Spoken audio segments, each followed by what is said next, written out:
Well, hello, everyone. It is I, Whimsy, Dr. Whimsy, and per the request by many of you, I am joined today here for an interview with the very beautiful Tawni Acosta. She is a very dear friend of mine.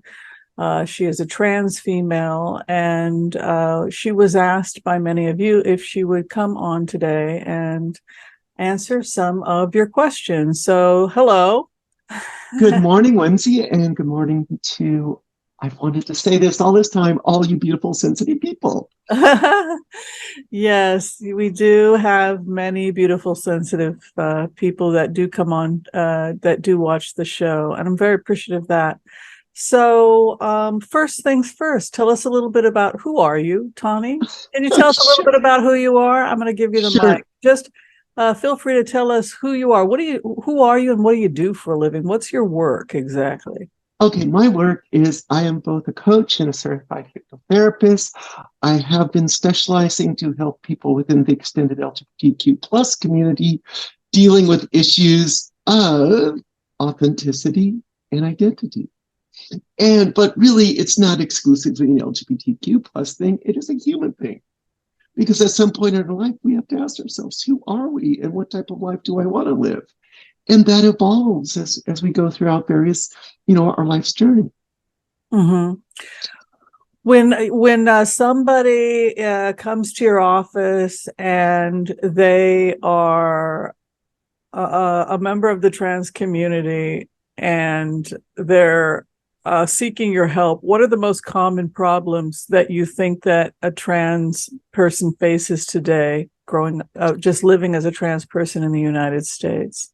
Wow, there's a whole host of things. I think the most important thing is going through their own identification process and facilitating that, giving it strength, allowing it to grow. And then as that grows in, then many other challenges or issues. But I think very, very prevalent today is we're seeing just a dearth of anti-LGBTQ plus legislation rolling out throughout the states. We're seeing a dearth of anti-trans, anti-drag legislation go on. And so, within people in the trans community, in addition to their individual challenges, they're also in a world that is now creating a lot of fear, creating a lot of repression, creating a lot of challenge. And should people live in the states that are, that some of the red states or some of the states that are very assertive or very aggressive with this legislation, like Florida or Texas, Nebraska, so on and so forth, it's very hard. It's very hard because even the ability to access care, the ability to access medical care or psychological care. So when people work with me, I think the most thing I want to know, first of all, are you safe? Are you safe as a person? Are you safe in yourself? Just figuring this out. And so what is priority to me is to create a very safe, comfortable dialogue that we can explore these things together and allow this to grow. And I think all of us know what happens when we're really settled in about who we are.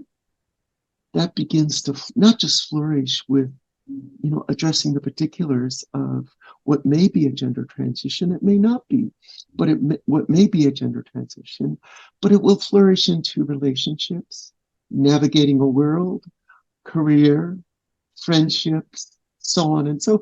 In other words, all facets of our life. How interesting. So when you're helping somebody, and I like the fact that the first thing you want to do is, it's almost like, who was it that talks about the stages for self-actualization? Oh, Maslow. Maslow, yes. And so he talked about that first thing you want to establish is your patient safe? And I think I can't even imagine going through being young and confused and thinking you're one gender and society has pegged you another. And now on top of that, you genuinely fear for your own safety. Can you talk a little bit about what it's like to come up as a transgender youth in the current environment today? What are you dealing with as a therapist, helping your patients? What are they facing? Help people Well, understand. see, I think what they would face, especially trans youth, is at one time there's a window where both medically and psychologically that the ability for a transgender kid to address themselves at a young age, and there's many misconceptions about that we can speak into, but that they could go through an identification process at a young age. That identification process allows them to do that growth that we're just talking about. What they're facing now, especially in the red states, one, that ability is being closed down, both medically and psychologically. Two, one of the things they will face is issues of bullying, issues of rejection of family, issues of rejection by, institutions, church, state, job. So pretty much most of your existence, but even more kind of pernicious or more difficult is this thing. There is this thing that exists called, quote unquote, conversion therapy. And in some states it's illegal, some states it's legal. Basically, it's kind of the idea of if you're trans or you're gay or you're this, we could involve both therapy, prayer, and thought to convert you back to what we think you should be. And in so many words, this therapy is like too nice of a term. It really ends up being torturous. Oh, wow. And increases the risk of the suicide risk, increases, the chances of abuse, drug addiction, just all the malady of bad coping skills that come with where you can't be yourself. Wow. This question came from several people. They're getting really confused by the term gender, and some people even are getting angry because they feel like the scientific community cannot even agree on what the term means. Can you, as a healthcare provider, explain to people what the heck does the term gender really mean? Okay. I'm going to, I know, and first of all, I understand because it's a lot. Because some people are genuinely getting upset because they're confused. There's all these voices, and they can't. Can we even just start with a clear definition of what is gender? Oh my gosh, I don't know what I'm gonna break it down in another way. Okay, we divided gender at some time, male and female, one by cultural norms, by cultural history.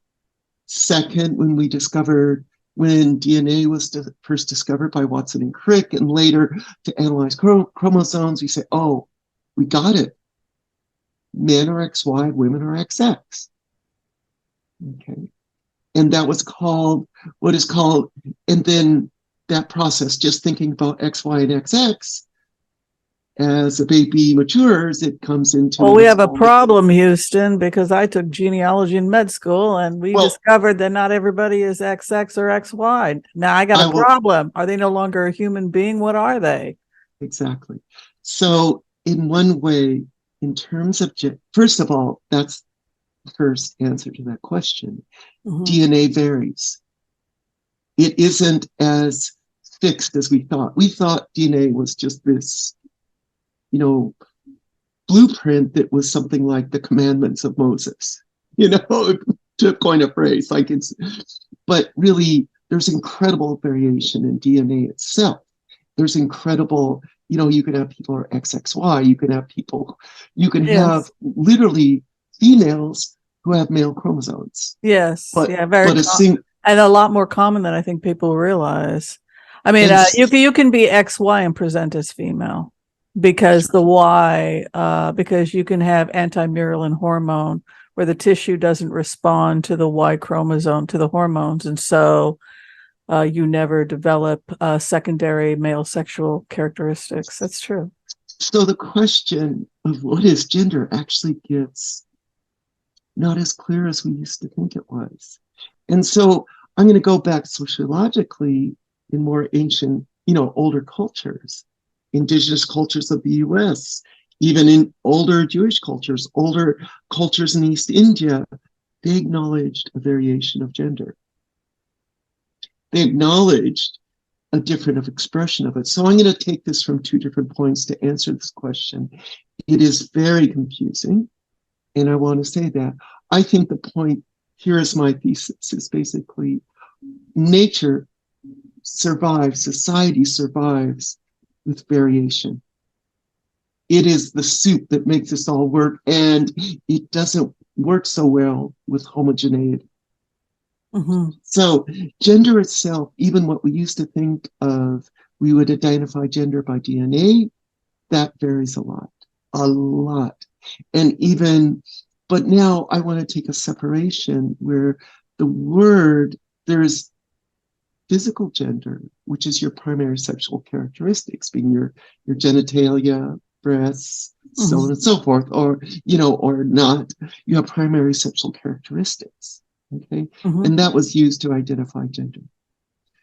Even just that varies tremendously. Now, but I want to take that away from primary and talk about two things. And I want to draw a distinction that is sometimes the hardest thing to understand is even for myself. And there's something called gender identity, and there's called sexuality. Sexuality is who you're sexually attracted to. Could be the opposite sex, could be the same sex, it could be a variety. Okay, so that's sexuality. Gender identity, it really comes down to who you are, and the acknowledgement that this is actually a very real thing. And so I want to talk about that a little, and what modern science, what modern neurobiology has helped us understand the reality of gender identities, that what it appears that, and there's a brilliant guy from Stanford, and I will supply his links, that gender identity is something that happens in the primary sexual differentiation happens in the womb. Yes. In the first trimester, the body starts out kind of as a clean slate, the zygote, and it starts to differentiate by these primary sexual characteristics that we're talking about.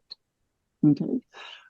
During the second and third trimesters, there's processes and things and hormones that actually create gender identity in the neurobiology. And there's two conclusions that I've read. I am not a neurobiologist, just to be clear. I've obsessed about these things as being a transgender woman and wanting to understand. I also, a little bit of my background, I'm 63 years old. I was born in 1959. I was born in a time and an age where there was no information available about who and what I am. Okay, so navigating my world was a challenging thing at my youth. Yeah. Going back to this, gender identity, the brain itself, there's not specifically a female nor male brain. The brain itself is kind of a mosaic structure, yet there are things in the brain, there are certain types of neurons in the brain that evolve inside the womb that do demarcate that. There's certain types of neurons that occur in the brain that you can actually differentiate between male and female. But the very fascinating thing is the science has shown, very thorough science, very well done science, it's actually shown that for transgender people, these neurons match the gender to which they identify with. So I was born male, yet for all my life, I always had these deep, deep, deep feelings of being a woman. But I think genetically with you had there was something you knew pretty early on, that there was something physiologically wrong. You were not a normal XY. I mean, you had fragile Y, from what I understand. Sterility. You said we could talk openly. So, sure. With all due respect, you suffered sterility. You had all the evidence of fragile Y. We never did any formal genetic testing, but you really did not. You presented pretty early on as having some genetic challenges. Can you talk a little bit about what the symptoms were, aside from what was going on in your head? What was going on in terms of symptoms in your body? Sure. I think that as far as testosterone, I had low testosterone. If my testosterone was up, that created very big psychological issues for me. Bad. I would say that I was I did. infertile. That wasn't my. Okay, good. I didn't do that. I did that once to somebody who was trans. I gave them testosterone, and that was yeah. So I know what you mean. I'm Yes. sorry to interrupt. So Go ahead. no, it's quite okay. Interrupt anytime.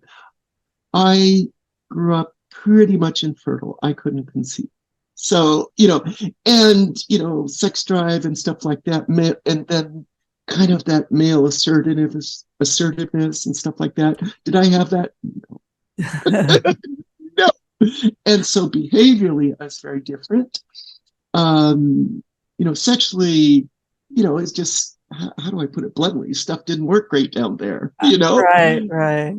And so going up with did that affect my self-esteem? Of course. It's like I don't fit into whatever is going on. Whatever the box is, society. And you, like me, were baby boomers, and so we grew up on Leave It to Beaver. That was what we wanted to become, right? We wanted to become, well, I was a latchkey kid, so we grew up. I used to view the Brady Bunch as like homework. Okay, now mommy's supposed to be this way. Dad. It was kind of like, it was almost like an ethics class every day when you would sit and watch the Brady Bunch, which was your babysitter because we were the latchkey kids. So, did that cause confusion for you? Okay. Yes. Well, it's funny because, again, at a young age, I knew I was different. At a young age, my family knew I was different. My father was a PhD in mechanical engineering at Caltech. My mother had a master's in psychology. My father tried to deal with it and in a Spanish background. And so he dealt with me. And it is a funny story. By like at a young age, taking me to all these very macho movies that existed, wow. the John Waynes. But the funny thing is he took me to many, many, many James Bond movies, which I loved. He did not know why I loved it, but I was like, yes, let's go to the fashion, of course. That's the only reason a woman wants to go to see. all the beautiful models I wanted Right, to be. of course. It's the fashion. That's what, but there were actually studies on that so that you could take your date there. You had to make both the guy and the girl happy. So we would go for the fashion. Sure, I get it. So at a young age, I really loved James Bond. And suffice to say, it's quite interesting in the 80s when Roger Moore was James Bond, it turned out one of the Bond girls was transgender, but she was living. Oh, wow. Tallulah, Tallulah, right? Yeah. Her real name that was her stage name. And yeah, she was XXY. She was XXY. Yes. And her real name was Carolyn Cossi. And she is drop dead gorgeous. She's very beautiful. She passed. She became Canadian and then she passed away, I think. Oh, really? I'm not aware if she passed or not. That could be true. I think what it was is that it brings up a good topic. And we're kind of we may be going sideways, so I apologize. You can bring me back. When people transitioned in that age in the 80s, they had to do what's called stealth. Stealth is like, you had a new life. It's kind of like you went through the FBI informants program. You got a new identity, a new name, new paperwork, and you just never talked about your past. It didn't exist. And you hid the fact that you're transgender. You just made it as a woman in that society at that time. So what happened to Tallulah, Carolyn Cossi, she got outed by the British press because she was from the UK. And then so she lost everything at that point when she was outed. And, if you would see her as a model or as a person or actor, just, fabulous. So, and I think what has changed significantly over the movement and to the point where I had my wherewithal to own who I was, is that people could openly do this, that I can openly say, yes, I'm a transgender woman. I was, yes, born male in the respects of the primary sexual characteristics. Yet, as far as identity, one thing that was discovered about the identity, and I'll come back to this, is that no matter what people did, that identity never changed. No matter what psychology, no matter what treatments, no matter, and there's some very horrible things done in the name of that, which I won't go into. But the fact that that never changed is what actually led people to have an epiphany, like, we're trying to treat these transgender people who say they're, of the wrong gendered body. We're trying to treat them wrong. We're trying to make their mind match their body. Why don't we do the opposite? Why don't we make their body match their mind? Because their mind won't change. In other words, where this is in the brain that kind of does this gender compass of gender identity, it's in the part of the brain that is not neuroplastic, that does not change. It always kind of points in a certain direction. Okay, so that brings up the controversy about surgery and hormones in people who are, say, under the age of 18. Jordan Peterson, who seems to me like a genuinely loving, compassionate person, if not slightly confused. I don't think he's a terrible person, but I think he might be confused on this subject. And I think and I think he's coming from a place of genuine love of children. But can you speak on that? Is it, there are, at what point, how do you approach issues of, say, surgery in children or hormones, or is it something you delay, or can you talk about that? Sure, I'll talk about that. I'm not, this isn't the scope. My practice is not in this area as both a coach and a hypnotherapist. So I'm not the medical professional in this area. So I'll give that, but I am a person of this community and I'll speak into it from that point of view. What it is, okay, first of all, there's been an organization that has existed since the 1980s called WPATH, World Professional Associations of Transgender Healthcare Providers. They have defined standards of care since that time period, and they've evolved the standards of care. So in other words, the standards of care are science-based, medically based, psychologically based. Getting into the question or the dialogue that's going on right now, in the late 80s, there was something developed called puberty blockers. It, was given to people who had conditions like, they kept growing. I forget the correct medical term. Adrenal pituitary tumors. They're called puberty blockers. Okay. And they are a blocker that put a pause on puberty. If the blockers stop taking, the puberty resumes. So in general, I'm speaking in generalities, how trans youth who are identifying is they're given puberty blockers first.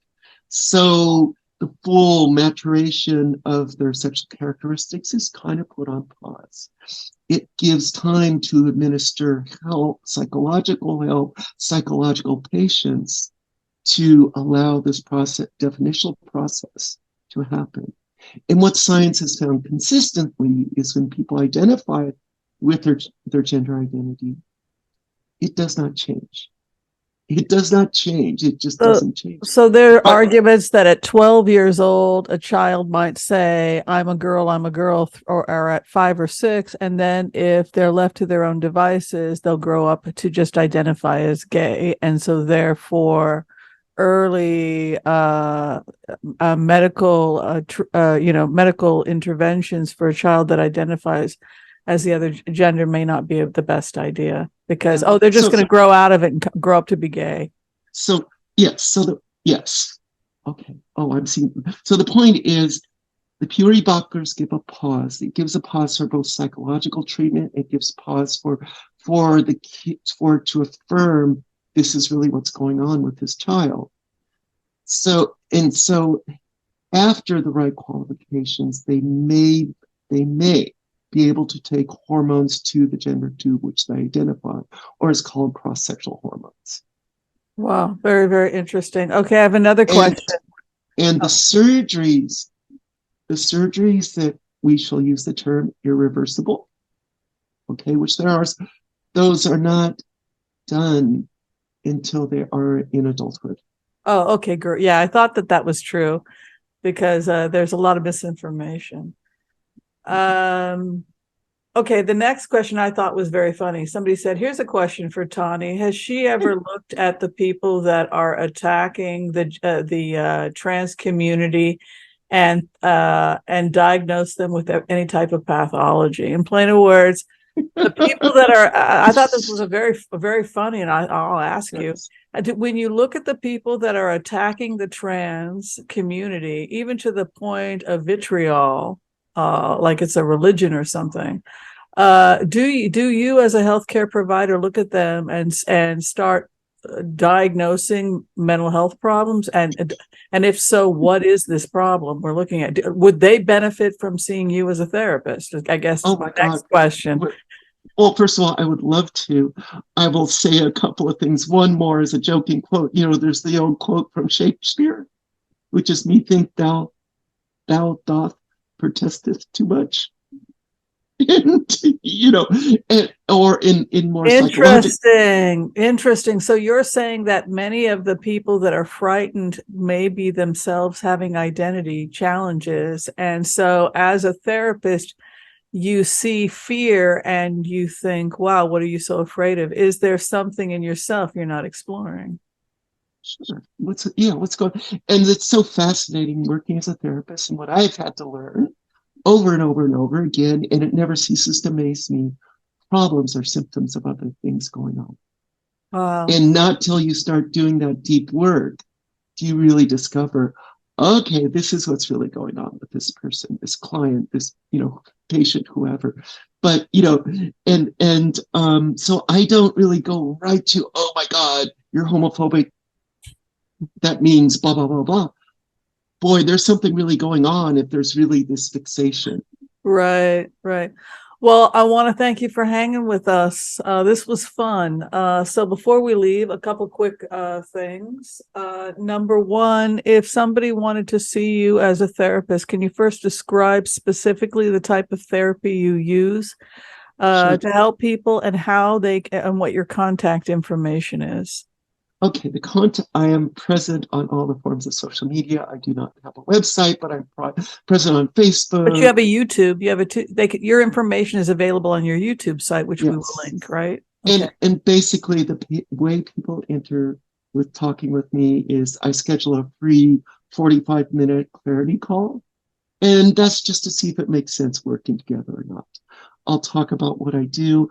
I am not a traditional LMFT or what's called a Psych D. I am both a hypnotherapist and life coach. Specifically, the hypnotherapy that I offer is called advanced conversational hypnosis. Advanced conversational hypnosis. Okay, please go ahead. And really, it's creating a dialogue with the person's deeper conscience and creating a forum for that to express itself, and creating a forum for actually the deeper belief for us to come up with our own resources for our own issues. And so I'm kind of the facilitator in doing that. And it never ceases to amaze me to see what people come up with to solve their issues.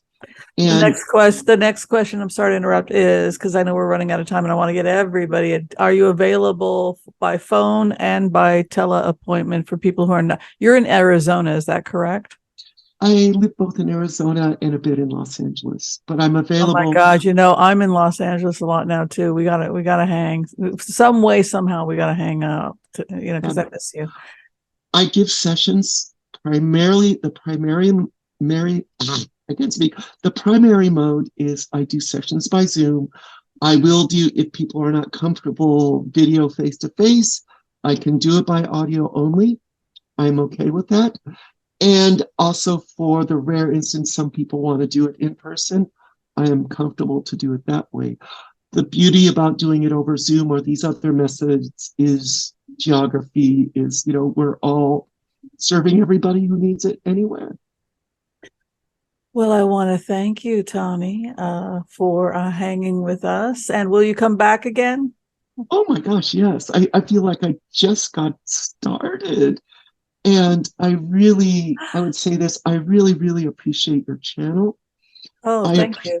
I appreciate how it's helped me, because it's kind of crazy world out there, and your channel has A little given bit me of whimsy. A little bit of whimsy is always helpful. Okay. yes. Well, thank you again. Thank you. Be well. Thank you, Whimsy.